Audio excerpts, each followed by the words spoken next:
So ఇది ఏంటి అమరావతికి సంబంధించి మళ్ళీ ఫ్లడ్కి సంబంధించిన వ్యవహారం మీద పెద్ద ఎత్తున చర్చ జరుగుతుంది. వరల్డ్ బ్యాంక్ నిపుణులు కూడా దీని మీద మాట్లాడుతూ వస్తున్నారు. దానికి సంబంధించి ఫ్లడ్ ఏరియా ఎఫెక్ట్ కాకుండా దానికి ఒక చర్యలు తీసుకోవాలని చెప్పేసి కూడా మాట్లాడుతూ వస్తున్నారు. ఏంటి ఆ చర్యలు ఏంటి, దాన్ని పరిస్థితి ఏంటి? దాంతోపాటు రైతులందరూ కూడా మా ప్లాట్లు కావచ్చు, మాకు ఇవ్వాల్సినటువంటి ఏవైతే ఉన్నాయో అవన్నీ కూడా ఇవ్వండి అని చెప్పేసి కూడా వాళ్ళ దగ్గర నుంచి కూడా ప్రభుత్వానికి ఒక ఒత్తిడి జరుగుతుంది. ఏం చెప్తారు దానికి సంబంధించి? అంటే అమరావతి రాజధాని ప్రాజెక్టులో రైతుల డిమాండ్ కరెక్ట్. ఏంటంటే ఆ రోజు ఒప్పందం చేసుకున్నప్పుడు మీరు 1 ఎకరా స్థలం ఇస్తే 1 ఎకరాకు 3 ప్లాట్లు తిరిగి ఇచ్చేస్తారు. దాదాపు 27 సెంట్లో ఎంతో. ఒకటి కమర్షియల్ సైటు, 2 హౌసింగ్ ఏరియాలు ఇస్తారు. 3 ప్లాట్లు డెవలప్మెంట్ చేసి వాళ్ళకి ఇచ్చేయాలి. అది ఒప్పందం. ఈ 10 ఏళ్ల పాటు వాళ్ళకి కౌలు వేయాలి. 1 ఎకరాకి 50,000 పర్ ఇయర్ 10% పెంచుకుంటా పోవాలి. ఇది ఒప్పందం. ఇప్పుడు 10 ఏళ్ళు అయిపోయింది కాబట్టి మా ప్లాట్లు అన్నా మాకు ఇవ్వండి అని అడుగుతున్నారు. తప్పేం లేదు, వాళ్ళు అమ్ముకోవడం ఏదో చేసుకోవాలి కదా. రెండు అమరావతి వాళ్ళందరికీ చంద్రబాబు నాయుడు గారికి ఒక భయం పుట్టుకుంది కదా, మళ్ళీ జగన్ వస్తే అని ఉంది కదా. లేని భయాలు వాళ్ళు సృష్టించుకున్నారు. వాళ్ళు భయం లేకపోయినా వీళ్ళు సృష్టించుకుంటున్నారు. దానివల్ల ఏమవుతుంది, ఇప్పుడు మీకు వచ్చిన భయమే అమరావతి రైతుల ఫ్లాట్లకు కూడా వస్తుంది కదా.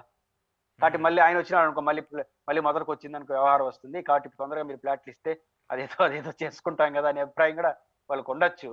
నా పాయింట్ ఏంటంటే వాళ్ళకి ఫ్లాట్లు అడగడం చాలా న్యాయమైంది, టైం కూడా అయిపోయింది. రెండో పాయింట్ ఏంటంటే మొన్న ఎవరో జర్నలిస్ట్ అన్నారు, అక్కడ ఒక మంచి 500 కిలోల చేపలు ఏదో దొరికినాయి సోషల్ మీడియాలో వైరల్ అవుతుంది అని అన్నారు. నాకు తెలియదు అది చేపలు కాదు. అక్కడ ఏంటంటే ఆల్రెడీ ఏదైతే టవర్స్ ఉన్నాయో, మిలియన్ టవర్స్ సంథింగ్ ఏదో కడతా ఉంటే అక్కడ గ్రౌండ్ లో అందరు చేపలు పెంచుకుంటున్నారంట. అక్కడ అది కొంచెం దొరికినాయా మరే తప్పేం లేదు. ఇప్పుడు వరదలు తిరుపతిలో కూడా లాస్ట్ టైం వరదలు వచ్చినప్పుడు చేపలు పైకి కొట్టుకొచ్చేసినాయి రోడ్ల మీద. ఎక్కువ వరద వచ్చినప్పుడు బయట అడవుల్లో ఉంటే అవన్నీ వచ్చేస్తాయి, దాన్ని తప్పట్లేదు. పాయింట్ ఏంటంటే అమరావతి రాజధాని ప్రాజెక్టు వరద ప్రభావానికి గురయ్యే ప్రాజెక్టు. ఆ ఏరియా సిటీ ఏదైతే ప్రతిపాదిత సిటీ ఉందో అది ఫ్లడ్ రిలేటెడ్. ఎందుకంటే పక్కన కృష్ణానది పోతా ఉంది. అది ఫ్లడ్ రిలేటెడ్ అనగానే అక్కడ వాళ్ళు కంగారు పడిపోతున్నారు. మమ్మల్ని ఫ్లడ్ రిలేటెడ్ అనడం ఏంది, అది తప్పు కూడా కాదు. వరద ప్రవాహం పక్కన కృష్ణానది పోతా ఉంది. రెండోది పాలవాగు, కొండవీటి వాగు అని 2 వాగులు ప్లస్ ఇంకొక వాగు ఉంది. 3 వాగులు, ఇంకా చాలా వాగులు పర్టికులర్ అమరావతి ప్రాజెక్ట్ లో, ఈ రాజధాని ప్రతిపాదిత ప్రాంతంలో ఒక 3 ప్రాజెక్టులు ఉధృతంగా వాగులు చాలా ప్రమాదకరం. మన విజయవాడలో వాగే కదా వాగు నదికి ఒక లెక్క ఉంటుంది.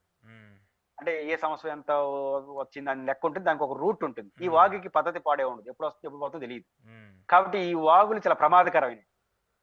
ఆల్ ఆఫ్ సడన్ వస్తాయి, కొట్టేస్తాయి, వెళ్ళిపోతాయి. నది ఒక నిరంతర ప్రవాహంగా ఉంటుంది, నదులు ఉపనదులు. కాబట్టి ఈ 3 వాగులు ఉన్నాయి, పాలవాగు, కొండవీటి వాగు, ఇంకొక వాగు. ఈ 3 వాగులు ఉంటాయని నాకు కూడా తెలియదు. నాకు కొండవీటి వాగు ఒకటే తెలుసు.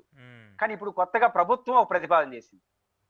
ఏంటి ఆ ప్రతిపాదన అంటే, దాదాపు 8,000 కోట్ల రూపాయలతో ప్రభుత్వం యొక్క ప్రపోజల్స్ పేపర్లో వచ్చింది. 8,000 కోట్ల రూపాయలతో ఈ gravity canal, Palavagu, Kondaveeti Vagu, gravity canal, ఈ 3 అక్కడ ప్రవహిస్తాయి వరదలు వచ్చినప్పుడు. ఆ 3టిని డైవర్ట్ చేయడానికి, కొంత నిల్వ చేసుకోవడానికి రిజర్వాయర్లు, కాలువలు, లిఫ్ట్, అంటే వచ్చిన నీళ్లు పంపించేయడం, కొన్ని డిజైన్స్ వేసుకోవడం, కొన్ని ½ టీఎంసీ, పావు టీఎంసీలతో కొంత నదులు అనలేము కానీ ఒక రిజర్వాయర్ లాగా, చిన్న సైకిల్ రిజర్వాయర్ లాగా పెట్టుకుంటూ కాలువలు దోకుంటూ ఈ మొత్తం దీని విలువ అంటే ఈ 3 వాగులు ఇతర వాగులు అయితే ఫ్లడ్ రిలేటెడ్ ఉందో దాన్ని నివారించడం కోసం, డైవర్ట్ చేయడం కోసం అక్షరాల 8,000 కోట్లు ఖర్చు పెట్టాలని నిర్ణయించారు. ఎవరు? Government of Andhra Pradesh, CRDA. ఇప్పుడు దీనికి అశోక్ పురుషోత్తం రెడ్డి చెప్పాలనా వరదలు వస్తాయని? మీరు ఒక ప్రాజెక్ట్ రిపోర్ట్ రెడీ చేశారు, 3 వాగులు ఉన్నాయని, దానికి డైవర్షన్స్ కానీ 8,000 కోట్ల రూపాయలు ఖర్చు పెడతామని ప్రాజెక్ట్ రిపోర్ట్ లో ఉంది. కాబట్టి ఇంక ఎవడో పేర్లు పెట్టాల్సిన అవసరం లేదు. ఈ ప్రాజెక్ట్ రిపోర్ట్ ప్రపంచ బ్యాంక్ ఇచ్చినారు. ప్రపంచ బ్యాంక్ కూడా మీరే చెప్పినారు, మీరే ప్రాజెక్ట్ రూపొందించినారు. కాబట్టి దీనికి వాళ్ళు కన్విన్స్ అవుతారా లేదంటే మీరు వాళ్ళు తెలుసుకోవాలి. ఇప్పుడు పురుషోత్తం, అశోక్, ఎల్లయ్యో పుల్లయ్యో వచ్చి ఆడ ప్రభావితం అయిపోతుందని చెప్పేస్తే దీన్ని చూసి ప్రపంచ బ్యాంక్ తెలుసుకునే అవసరమే లేదు. మీరే ఆ ప్రాజెక్ట్ రిపోర్ట్ లో స్పష్టంగా 8,000 కోట్లతో నివేదిక సమర్పించిన తర్వాత ఇంక పంచాయతీ ఏముంది? కాబట్టి మీరే రూపొందించారు, మీరే ప్రాజెక్ట్ చేశారు, 8,000 కోట్లు దాన్ని ఖర్చు పెట్టాలి డైవర్షన్స్ కి. కాబట్టి ఇది ఒక వాస్తవం. కాబట్టి ఇంక దాన్ని ఖర్చు పెట్టి తీసుకొచ్చి డెవలప్మెంట్ చేస్తామంటే మీకు ఒక నమస్కారం చేయండి. ఇక అడ్డుకునే పరిస్థితిలో ఎవరు లేరు. దానికి ఎందుకంటే చెప్పాల్సినంత 10 ఏళ్ళు చెప్పేసినాం. మీ మొఖాలకి ఏమి తెలియదు, శివరామకృష్ణకి ఏమి తెలియదు, మీకేం తెలియదు, మేము చేతి చూపిస్తాం అన్నారు. చేతి చూపించండి. అంతకు మించి దీంట్లో ఎవరైనా పొరపాటున మాట్లాడినారనుకో, ఇలా మాట్లాడినారు కాబట్టే ప్రపంచ బ్యాంక్ లేదు అంటారు. ఓకే. మనం మనం మనం మన ఇద్దరిని చూసి వాడు ఆపుతాడా, ఇస్తాడా? మనం మాట్లాడినంత మాత్రం నేనేం ఆగకుండా ఉంటాగా. ఆగుంటా కదా. ఆ! అంటే రేపు కాబట్టి నేను ఈ విషయాల్లో మీరు చేయండి అని అంటున్నాం. హ్మ్. సాధ్యం కాదనే అభిప్రాయం నాకుంది.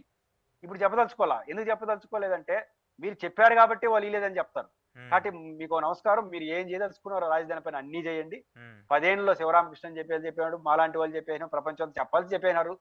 ఇంకా మీరు అధికారం ఇచ్చారు ప్రజలు. బ్రహ్మాండంగా చేయండి. చేసి చూపించండి. హ్మ్. బాగా చేశారనుకో మేము కూడా సంతోషిస్తాం. హ్మ్. బాగా జరగలేదనుకో అప్పుడే చెప్పినాం కదా ఇప్పటికన్నా ఆలోచించండి అని చెప్తాం. హ్మ్. కాబట్టి మీ ప్రయోగాల్ని, మీ ప్రయత్నాలు ఎవరు అడ్డుకోరు. బ్రహ్మాండంగా చేయండి. హ్మ్. కానీ ఇప్పుడు ఇక్కడ ఇంత డబ్బు ఖర్చు పెడుతున్నారు. ఈ బేసిక్ నీడ్స్‌కి అంటే వాగులకు సంబంధించి కావచ్చు, బేసిక్ రోడ్స్‌కి సంబంధించి కావచ్చు, అక్కడ ఉన్నటువంటి చిన్న చిన్న అంటే బిల్డింగ్‌లు కట్టడం పక్కన పెట్టేసి, ప్రాజెక్టులు తేవడం పక్కన పెట్టేసి, లేదంటే కంపెనీలు తేవడం పక్కన పెట్టేసేస్తే బేసిక్స్ నీడ్స్‌కే దాదాపు 10 సంవత్సరాల పరిస్థితి పడుతుంది కదా! ఈ 10 సంవత్సరాల పరిస్థితి పడుతుంటే 10 ఏళ్లలో మేము హైదరాబాద్ లాగా అమరావతిని మార్చేస్తాం, లేదంటే 20 ఏళ్లలో మార్చేస్తాం ఇలాంటి మాటలు ఎందుకు రాజకీయంగా ఇవి దెబ్బతీసి అక్కడ ఉన్నటువంటి ప్రజల్ని ఇబ్బంది పెట్టే పరిస్థితులే కదా! ఇప్పుడు దావోసే పునరావృతం అవుతుంది. ఇప్పుడు చంద్రబాబు గారి గురించి ఎక్కువ ఎందుకు ఆశించారు? హ్మ్. ఇప్పుడు జగన్మోహన్ రెడ్డి గారు దావోస్‌కి వెళ్ళినప్పుడు పెద్దగా ఆశించలా జనం. హ్మ్. ఎందుకంటే ఆయన హైప్ క్రియేట్ చేయలా. హ్మ్. మనం ఒక చరిత్ర సృష్టించినాం. 25 లక్షల కోట్ల ఎన్‌ఓఏలు కుదిర్చేసినాం. హ్మ్. అవి ఏమైనాయో మనకు తెలీదు. ఇప్పుడు 25 లక్షల కోట్లు విశాఖపట్నంలో తెచ్చిన చంద్రబాబు గారు కనీసం 10 లక్షల కోట్లన్నా దావోస్ నుంచి తెస్తాడు కదా అని మీరే హ్మ్. సృష్టించారు. హ్మ్. హ్మ్. పైగా దావోస్‌కు పోయే ముందు ఎంత వాతావరణం? హ్మ్. వెళ్తున్నాడు చంద్రబాబు నాయుడు. హ్మ్. లాక్కొచ్చేస్తాడు. ఇవన్నీ చేసింది ఎవరు? మనమే కదా. హ్మ్. కానీ హైప్ క్రియేట్ చేస్తే వచ్చే నష్టం ఏంటంటే రిజల్ట్స్ ఎక్కడా అంటారు. హ్మ్. రేపు అమరావతి విషయంలో కూడా మీ పని మీరు చేసుకుంటా, హ్మ్. అడ్మినిస్ట్రేషన్ కట్టుకుంటా మెల్లగా అభివృద్ధి చెందుతుంటే ఎవడేమనరు. హ్మ్. వ్యతిరేకించే వాళ్ళు ఏమనరు. ఆడవాళ్ళు కూడా చేస్తున్నాడు అనుకుంటారు. నేను సింగపూర్ చేస్తా, మలేషియా చేస్తా, 10 ఏళ్ళలో హైదరాబాద్ చేస్తా. హైదరాబాద్ రియల్ ఎస్టేట్ పడిపోవడానికి కూడా మేం కారణం. ఇప్పుడు హైదరాబాద్‌తో పోటీ పడడానికి చెన్నై, బెంగుళూరు కూడా ఇప్పుడు సిద్ధంగా లేరు. ఎందుకంటే హ్మ్. హైదరాబాద్ ఆ రకంగా విశ్వనగరంగా మారిపోయింది. హ్మ్. దానికి 400 ఏళ్ళు పట్టింది. అవును. అన్ని అనుకూలం ఉన్న ప్రాంతం. అన్ని అనుకూలం ఉన్న ప్రాంతం. హ్మ్. చంద్రబాబు గారు ప్లానింగ్ కమిషన్‌కి ఇచ్చిన లెక్క ప్రకారమే 4,00,000 కోట్ల విలువైనటువంటి డబ్బుల్ని కేంద్ర ప్రభుత్వం ఇన్వెస్ట్ చేసింది హైదరాబాద్‌లో. హ్మ్. బీహెచ్‌సీఎల్ లాంటి ప్రతిష్టాత్మక నవరత్న స్టేటస్ అవును. సంస్థల కోసం హ్మ్. పాత 4,00,000 కోట్లు ఇప్పుడు 4,00,000 కోట్లు కాదు. స్వతంత్రం హ్మ్. వచ్చినప్పటి నుంచి. హ్మ్. గవర్నమెంట్ ఆఫ్ ఆంధ్రప్రదేశ్ 2014 వరకు దాదాపు 40, 50 ఏళ్ల ఆంధ్రప్రదేశ్‌లో 6,00,000 కోట్లు పెట్టుబడి. హ్మ్. అది కూడా మొత్తం హైదరాబాద్‌లో బేస్. హైదరాబాద్‌లోని. హ్మ్. హైదరాబాద్‌లోని. హ్మ్. ఈ నేపథ్యంలో గత 40, 40 ఏళ్లలో 12,00,000 కోట్ల రూపాయలు ప్రైవేట్ కంపెనీలు వచ్చి పెట్టుబడి పెట్టాయి. హ్మ్. 12,00,000 కోట్ల రూపాయల ప్రైవేటు పెట్టుబడులు, 6,00,000 కోట్లు ఆంధ్రప్రదేశ్ ప్రభుత్వం పెట్టుబడులు, 4,00,000 అంటే 22,00,000 కోట్ల రూపాయల పెట్టుబడులు 40, 50 ఏళ్లలో పెడితే అప్పటికే హైదరాబాదు ఉంది భాగ్యనగరంగా. ఇది ఖర్చు పెట్టక ముందు నుంచి స్వతంత్రం ముందే అదొక నగరం. హ్మ్. హ్మ్. ఇన్ని ఉండే హైదరాబాద్ ఈ రోజుకి 400 ఏళ్ళకి ఈడికొస్తే హ్మ్. మేము హైదరాబాద్ 10 ఏళ్ళు దాటేస్తున్నాం. అంటే 10 ఏళ్ళు ఏం దాటుతారు? ఈ హ్మ్. 8,000 కోట్ల రూపాయలు బట్టి డ్యాములు, కొండవీటి వాగు ఇవి మళ్ళిస్తే చాలు. హ్మ్. లేదా ఆడ బిల్డింగ్‌లు కడితే చాలు. కాబట్టి ఇట్లాంటి ప్రయోగాలు ఆ! చేస్తే ఇట్లాంటి మాటలు మాట్లాడడం వల్ల ఎక్కడా అంటారు వాళ్ళు. ఓకే. ఓకే. కాబట్టి ఇప్పటికైనా ప్రాక్టికల్‌గా ఉండి మీ చేతిలో ఉన్నది చేయగలిగితే మీకు ఉపయోగం. హ్మ్. ఎందుకు అమరావతికి అసెంబ్లీలో చట్టబద్ధత తీసుకొచ్చారు? దాన్ని రాజధానిగా కేంద్రం నుంచి ఎందుకు రావట్లేదు? కేంద్రం ఎందుకు దీనికి సపోర్ట్ చేయట్లేదు? అంటే అది వచ్చిందా? లేకపోతే ఏంటో దానికి ఏమన్నా క్లారిటీ ఇస్తారా? దీనికి అర్థం పర్థం లేని వాదన ఇది. హ్మ్. అమరావతికి చట్టం అవేమి లేవు. రాజధాని అనేది రాజ్యాంగబద్ధమైనది ఏం కాదు. హ్మ్. మన భారత రాజ్యాంగంలో ఎక్కడ కూడా రాజధాని పైన ప్రత్యేక చట్టాలేమి లేవు. హ్మ్. ముఖ్యమంత్రి, చీఫ్ సెక్రటరీ నాయకత్వంలో ఉన్నటువంటి ఎగ్జిక్యూటివ్ హ్మ్. ఎక్కడ అంటూ ఉంటుందో అదే రాజధాని. హ్మ్. దానికేం రాజధాని ప్రత్యేక పేర్లేముండవు. మనకు హైదరాబాదు ఈ భ్రమలో పడిపోయి రాజధాని అంటే అదొక ప్రత్యేకంగా అయిపోయింది గానీ, రాజధాని అనేది ఇతిమిద్దమైనటువంటి లేదు. హ్మ్. అసెంబ్లీ ముఖ్యమంత్రి నాయకత్వంలోని ప్రభుత్వం వాళ్ళు ఏడుంటే ఆడేది రాజధానిగా ఉంటుంది. అయితే ఓకే. మనం రాజధాని నగరం హైదరాబాద్ చేసుకున్నాం. హ్మ్. ఒకటి మనకు 10 ఏళ్ల పాటు ఉమ్మడి ఆంధ్రప్రదేశ్‌కి హెడ్ క్వార్టర్‌గా హైదరాబాద్ ఉంది. మనకు రాజధాని లేదు కాబట్టి పరిపాలన కేంద్రం ఏర్పాటు చేసుకోలేదు. ఇంకా మనకు అవసరాలు ఉంటాయి కదా! ఎమ్మెల్యేలు, అవును. మంత్రులు, హ్మ్. ఎగ్జిక్యూటివ్ ఒక 5,000 మంది ఎంప్లాయీస్ ఉంటారు కదా! ఆ సెటప్ కోసం 10 ఏళ్ల అవకాశం ఇచ్చారు.